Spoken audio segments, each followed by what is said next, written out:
Halle Berry. Halle Berry has gotten divorced. I don't really care about the personal lives of celebrities. I guess marriage and divorce are public matters, so that's not just your private life. Marriage is a public thing. But what makes the story kind of interesting is that this divorce has been going on for something like 8 years. Halle Berry has agreed to her child support payments to her ex-husband. They finalized their divorce 8 years after this custody battle began. Started in 2015. And here's what Halle Berry said in 2015. "It is with a heavy heart that we have come to the decision to divorce. We move forward with love and respect for one another and the shared focus of what is best for our son." That is a nonsensical statement. We are deciding to divorce now because we are totally focused on what is best for our child. That's not possible. It's not possible.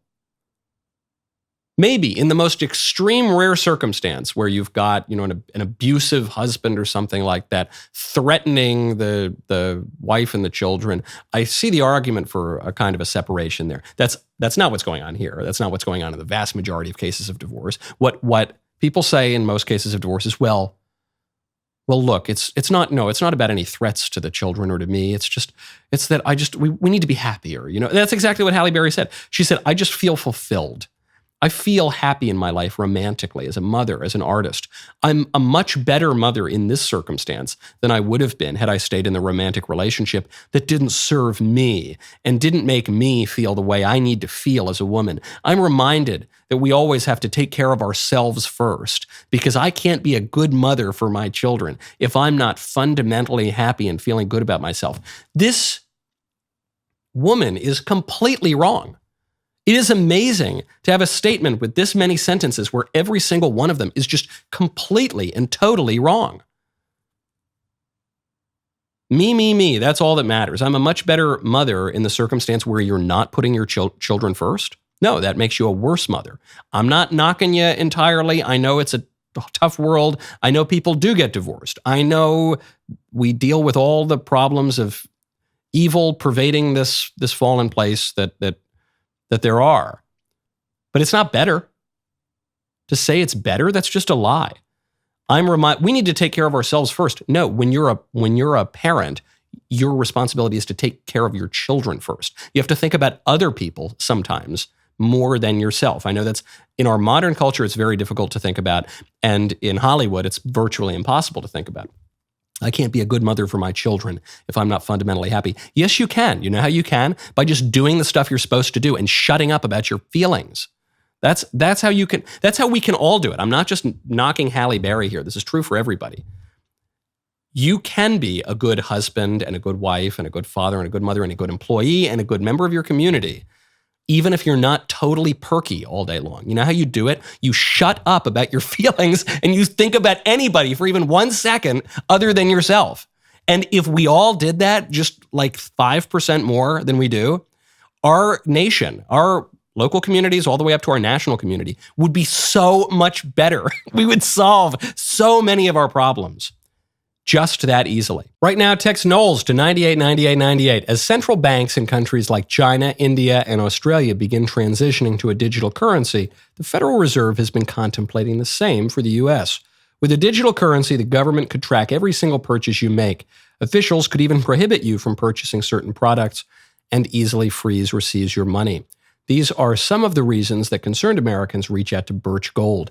They want to have a physical asset like gold that is independent of the U.S. dollar. You can protect your IRA or 401k by diversifying with gold from Birch Gold. Historically, gold has been a safe haven in times of high uncertainty, which is right now. Learn if gold is right for you. Text Knowles, K-N-W-L-E-S, to 989898. They will send you a free info kit on gold with an A+ rating with the Better Business Bureau, thousands of happy customers, and countless 5-star reviews. I trust Birch Gold to help you diversify into gold. If a central bank digital currency becomes a reality, it will be nice to have some gold to depend upon. Text Knowles, K-N-W-L-E-S, to 989898. New homes are shrinking in size. I teased this story on Friday. This is my little tease. It's not the sexiest story, It's not the most scintillating, sensationalist tabloid story, but it tells you something really deep about our country. This is from Wall Street Journal. Goodbye bathtub and living room. America's homes are shrinking. Faced with high mortgage rates, constrained Americans are embracing smaller homes. For many Americans, homeownership may be attainable only if they give up the dining room. Home prices are near record highs, frustrating millions of potential buyers, to say nothing of the fact that interest rates are now through the roof. Since 2018, the average unit size for new housing starts has decreased 10% nationally to 2,420 square feet. Now, I read that number and I thought, man, that's a mansion. 2,400 square. The house I grew up in an apartment for a lot of my upbringing, but then I grew up in a house that was, I think, 800 square feet. I don't know, I thought 2,400 is pretty good. Except you got to remember, I grew up in New York. If you grow up in the middle of the country where real estate is cheaper, okay, 2,400, that's not as big as it used to be. And then in other places, you look at Seattle, newly built homes are 18% smaller than they were 5 years ago. Charlotte, North Carolina, and San Antonio, 14% smaller than they were 4 years ago. This stuff is shrinking really, really fast. Why? In part, it's shrinkflation. It's the reason that when you go to the grocery store, you get less coffee in the tin of coffee than you did a few years ago.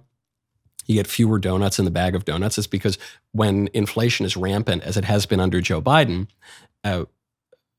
companies know that they can't just jack the price up 50% or you'll be so shocked by that. So they'll jack the price up 20%, but then they'll shrink the package. So the cost per unit goes up a lot. That's part of the reason. But it's also because our families are shrinking. People have many fewer children now than they did 50 years ago. It's also because our whole population is shrinking. We have a dying population in the United States, as we have for 50 years. And that trend has accelerated at various times in those 50 years.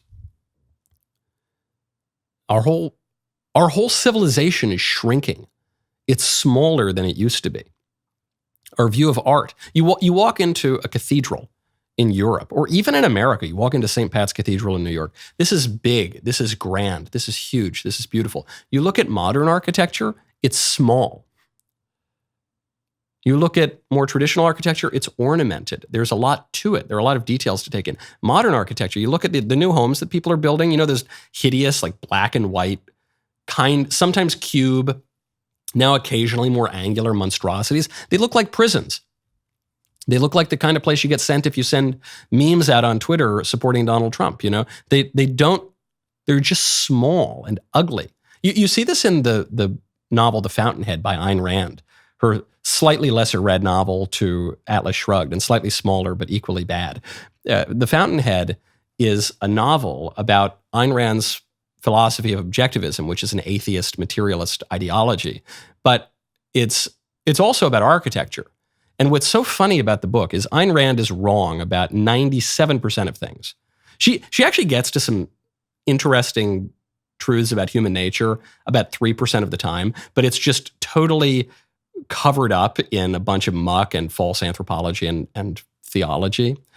But the most striking thing about the novel, which is about architecture, is that she's wrong about architecture. The protagonist of the novel makes a church. She's supposed to make a cathedral, basically. And it's this small, tiny, ugly, crappy modern place. The vision that the protagonist of the story pursues so doggedly without getting any advice from anybody, including the people who are paying for his plans. His artistic vision is ugly. It's just modernist, unhuman, small stuff. It's ugly. And so it's no surprise that everything's shrinking. We joke about how the libs want to make us all eat bugs and live in pods. This is how they do it. The way they make you live in a pod is not by putting a gun to your head and saying, get in the pod now, serf. The way they make you live in a pod is they shrink your expectations. They shrink your vision of the world. Of course.